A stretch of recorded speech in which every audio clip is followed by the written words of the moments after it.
Et place à l'histoire des Juifs de France à présent et la dernière partie de notre dossier consacré à l'affaire Finali avec Christophe Dard. Christophe qui a préparé ce dossier comme tous les matins. Alors c'est une affaire qui va faire la une de l'actualité au début des années 1950, qui va susciter des divisions, des tensions au sein de la société française alors que pendant des années, personne n'en parlait. L'affaire Finali, c'est l'histoire de deux enfants juifs, Robert et Gérald Finali, menacés de déportation pendant la Shoah et que leurs deux parents, qui seront déportés et assassinés à Auschwitz, avaient envoyés dans une institution catholique pour les protéger. À la fin de la guerre, les tantes de Robert et Gérald, qui se trouvent en Nouvelle-Zélande et en Israël, veulent récupérer les deux frères. Mais la résistante catholique Antoinette Brun, tutrice provisoire des enfants et qui les a fait baptiser même, refuse de les rendre. En 1953, Christophe, cela fait donc 8 ans que la famille Finali se bat pour retrouver Robert et Gérald. Et 4 ans qu'une vive bataille judiciaire a été lancée qui a fini donc par donner raison à Marguerite Feischl et Edwige Rosner, les deux tantes des frères Finali. Mais à chaque fois qu'Antoinette Brun a pour obligation de rendre les enfants, elle les fait déplacer dans une autre institution catholique, si bien qu'en 8 ans, ils ont été déplacés dans différents endroits, Grenoble, Paris, Marseille ou encore l'Alsace, la Suisse, Bayonne. Au début de l'année 1953, ils sont au Pays Basque espagnol. Pendant ce temps, l'affaire Finali fait les choux gras de la presse. Tous les journaux en parlent tous les jours et publient notamment des éditoriaux et des tribunes engagées dans lesquelles certains prennent fait et cause pour la famille Finali, d'autres pour Antoinette Brun. On peut dire qu'en fin de compte, cette affaire ravive les tensions entre l'église catholique et la communauté juive, voire de l'antisémitisme, et ce quelques années seulement après la fin de la Seconde Guerre mondiale. En attendant, l'enquête avance, Christophe. Oui, exactement. Pour retrouver enfin les deux frères Finali, plusieurs personnes sont arrêtées, inculpées dans l'entourage d'Antoinette Brun et du clergé de Bayonne. C'est une véritable filière qui est démantelée. Alors on en appelle bien sûr au gouvernement, ça paraît légitime pour faire accélérer les choses, mais nous sommes sous la 4e République. Et à l'époque, les cabinets n'ont pas de majorité. Ce sont des alliances de plusieurs partis, souvent en désaccord sur de nombreux sujets, notamment sur la laïcité et la place de la religion catholique dans la société. Et donc pour ne pas fragiliser la coalition entre d'un côté les radicaux, qui sont plutôt laïcs, et de l'autre le parti de droite est plutôt clérical, le MRP, le gouvernement s'occupe pas de l'affaire Finali et donc, pardonnez-moi l'expression, mais refile la patate chaude à l'église catholique qui doit régler elle-même le problème. En même temps, vous me direz après tout, c'est bien elle qui a fait baptiser les deux garçons.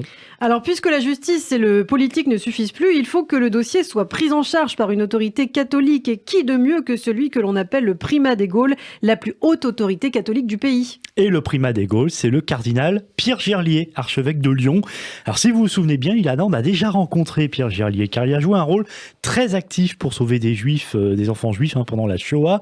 Pétainiste, il met en place à partir de 1942 des filières de sauvetage pour les juifs en danger, et il aide ceux qui œuvrent en ce sens, comme l'OSE, pour ouvrir des centres de refuge et des colonies de vacances en zone libre.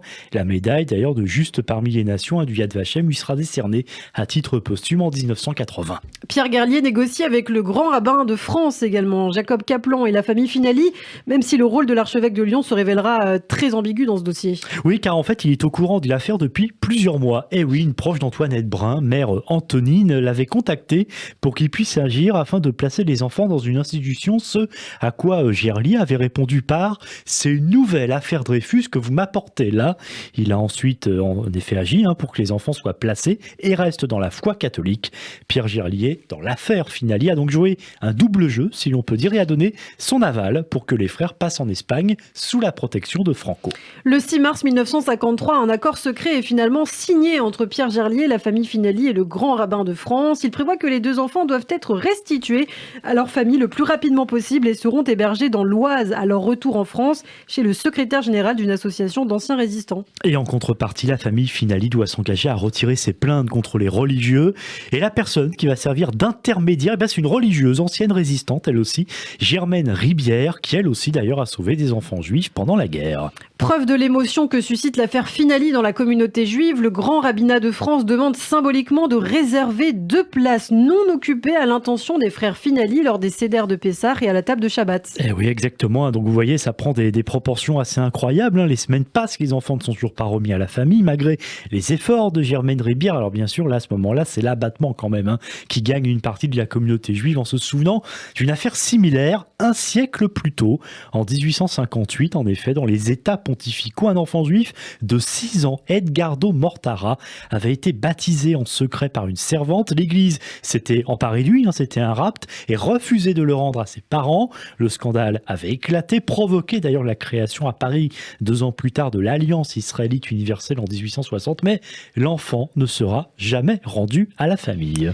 Et c'est pour cela que ces conversions de force qui semblent se poursuivre après-guerre feront dire à l'écrivain Vladimir Rabi à propos de l'affaire Finali qu'il s'agit d'un morceau de Moyen-Âge égaré en plein siècle de l'atome. Oui, je trouve ça très joli comme expression. Effectivement, ça paraît incroyable d'avoir encore ce genre d'affaires alors qu'effectivement on est quand même après-guerre. Et comme souvent dans les affaires très médiatisées, les rumeurs les plus folles circulent dans la presse. Le journal L'Aurore annonce que Robert et Gérald ont été enlevés par des groupes fanatiques israéliens. Vous voyez, un petit côté un peu antisémite qu'on retrouve, puis que les 2 garçons sont héritiers d'une fortune de 13 milliards de francs.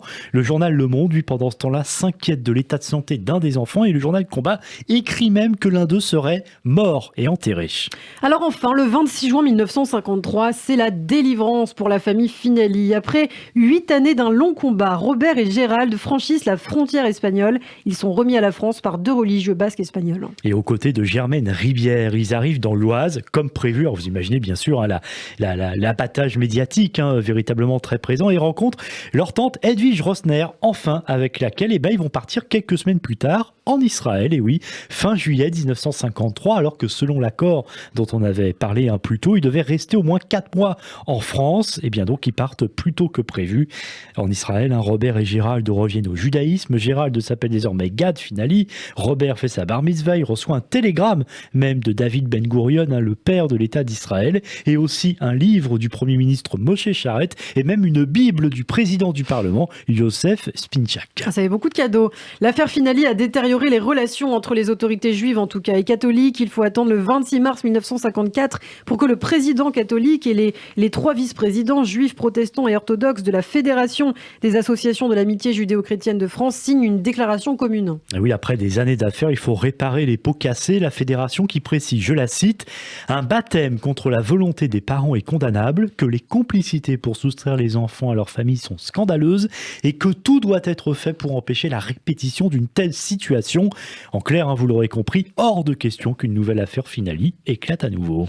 Le 7 juin 1955, un non-lieu général est prononcé dans l'affaire Finali. Dernier acte d'un scandale qui a donc duré 8 ans et divisé l'opinion avec à la clé finalement aucune condamnation prononcée malgré le lourd préjudice subi par la famille Finali. Et Robert, qui est devenu par la suite un médecin en Israël, comme le voulait d'ailleurs son père, il est marié, père de 2 enfants. Gérald également devenu médecin, lui aussi marié, 2 enfants.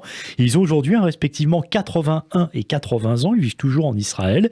Et puis pour Antoinette Brun, elle qui avait refusé de remettre donc les 2 enfants Finali et avait été arrêtée, elle a continué de vivre à Grenoble. Elle est restée d'ailleurs directrice de la crèche municipale. Elle meurt en 1988 à 95 ans et n'a jamais reparlé de l'affaire, emportant donc avec elle cette question essentielle. Est-ce qu'elle a gardé les enfants par amour et pour les protéger d'une nouvelle Shoah, ou bien au contraire a-t-elle fait ce qu'on appelle du prosélytisme en effectuant une conversion de force? Eh bien, question fondamentale, mais dont on ne connaîtra jamais la réponse. Dans les interviews nombreuses accordées par la suite des 2 frères, en tout cas Robert et Gérald admettront avoir une reconnaissance éternelle pour Antoinette Brun, mais que son erreur a été de les faire baptiser. Merci beaucoup Christophe pour ce numéro en 3 parties consacré à l'affaire Finali, et à très vite pour un nouvel épisode de l'histoire des Juifs de France.